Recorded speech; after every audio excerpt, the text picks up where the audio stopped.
मैं उस भारत से आती हूँ जिसके होठों पे गंगा। कुछ बातें सिर्फ सुनी नहीं जाती, महसूस की जाती हैं। कुछ गाथाएं सिर्फ पढ़ी नहीं जाती, जी जाती है। नमस्कार, मैं पावनी सैनी आज आपके लिए एक ऐसी ही गाथा लेकर आई हूँ।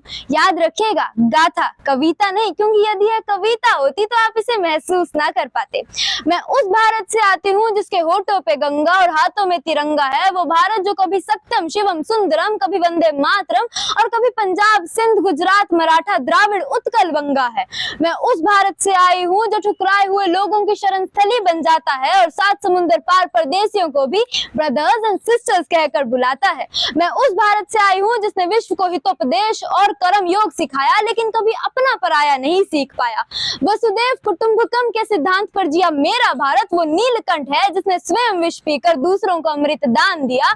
मेरा भारत कर्मणे वाधिकारस्ते गाता है, तीनों लोगों का स्वामी होके भी माखन चुराता है और महाअवतार होके भी माँ के हाथों मार खाता है। मैं गौतम के भारत से आई हूँ जहाँ जनहित के लिए एक राष्ट्रपुत्र सन्यासी हो जाता है। मैं राम के भारत से आई हूँ जहाँ पिता की एक बात पर बेटा सिंहासन त्याग कर वनवासी हो जाता है। मैं उस भारत से आई हूँ जहाँ स्त्री को उसके स्वाभिमान से पहचाना जाता है।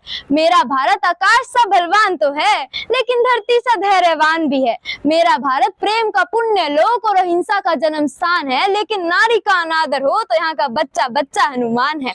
मैं उस भारत से आई हूँ जो ना कभी रुका ना झुका ना डरा है। मैं उस भारत से आई हूँ जिसकी वीरता की वसुंधरा है। मैं उस भारत से आई हूँ जहाँ शांति का पहला शंखनाद और मानवता का अंतिम आसरा है। यही मेरी पहचान है, यही मेरा अभिमान है। मेरा भारत ही मेरी शान है, मेरा भारत महान है। धन्यवाद। जय हिंद, जय भारत, वंदे मातरम।